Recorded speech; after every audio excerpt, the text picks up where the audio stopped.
All right, good morning. It's Friday morning. Uh, can you believe like that? This is the state of the world, what we deal with every day, and why we are so freaking busy is because there are so many meatballs and I don't what else to call them but morons that claim to be trades or technicians or whatever the second you hear the word technician, you should be worried because that means you're not a certified tradesman. Um, I don't care where in the world you say that. If someone shows up, I'm sending my tech. That's a bad sign. And so we walked into that furnace call yesterday, or I did, to do. They're like, well, we're having some trouble with the secondary exchanger. It seems to be plugged, um, which is on the Bryan furnace is a big problem. I haven't experienced that too much with the Lennox one, so I'm like, that's weird. I'll go check it out for you. And so I show up there. I think I videoed it in real time, and I'll add a little clip to it here right now. Um. Anyway, the technician that was there previously, yesterday, the day before I was there, literally took everything out. The exchanger, the secondary exchanger. Like, there's nothing in there but the inducer motor, some condensate piping, and I don't even know what else. And you're like, what are you guys doing? And so I asked the owner of the properties, and he's like, oh, they said they needed to take it out to test it. I'm like, man, that is the state of the world. That's a lie. You can test everything in place. It's designed. That's a big word. Designed to be tested. Is it designed to be tested? They anyway. It is a madhouse, and that sort of thanks brings for joining me in the barn. I just want to take a quick break and thank my latest sponsor, HD Plumbers. If you're not following HD Plumber, you suck.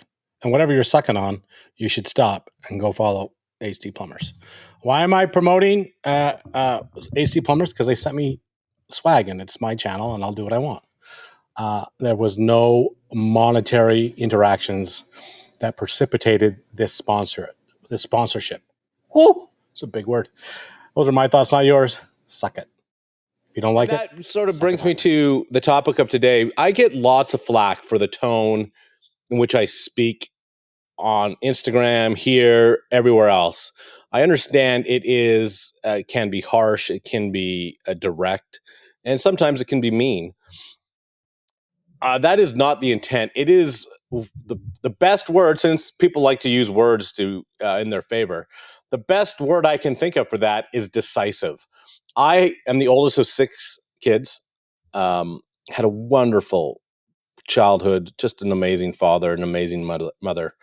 Um, the rest of my siblings, that's up for grabs. They have their own issues and are dealing with those. I'm not sure the best that they can, but whatever. Um, but it was expected of me to be decisive and to make decisions and to quote unquote. I hate the word leader because everybody throws that around as something, but to take the forefront and uh, get out there and get things done is really what it was. And then I've run my own business now. I literally started. The very first version of this was Aquarius Plumbing because my dad was G Baker Plumbing, and then I flipped it to R Baker Plumbing. And then when the boys came on board, it became Baker Incorporated. Um, and I started that in '96, and so we're coming up on 30 years of being in business.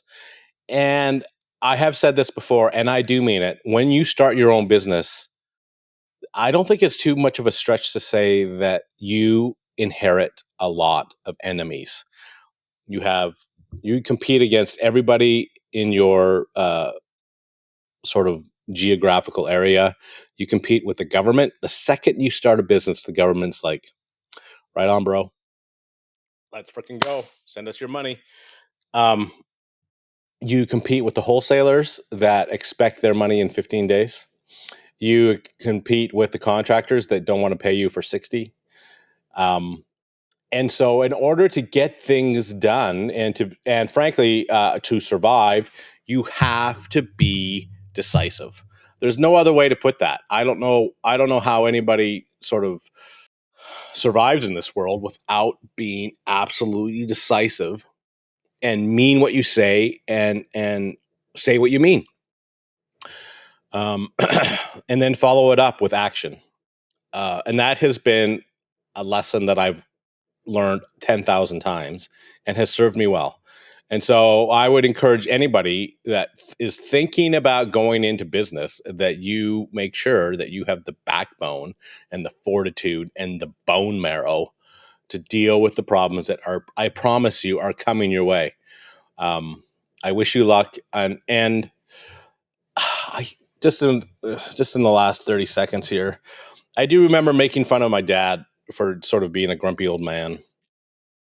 And he did say, "Listen, if you are half as chipper as I am when you get to my station in life, kudos to you." And I don't think I'm as chipper as he is. It has been, in many respects, a long, rough road, and I suspect it will continue as a long, rough road as we sort of work through the minutia of government overreach, of uh, product minimization. Can I say that? Like, I think the products that are coming out are made to fail. I think that um, the workforces are certainly less than they've ever been from a quality point of view, and I don't know where this goes other than it's going to continue to be a grind. And which on the other side of that, and I've gone over a minute, is uh, I do think the opportunities to make a great deal of profit are there and will continue to be there if you're willing to put in the work, if you're willing to be decisive, if you're willing to make the difficult decisions that are required of business owners. And I don't mean employees, I do mean business owners. That is where the money is to be made. My thoughts, not yours. Have a fabulous Friday.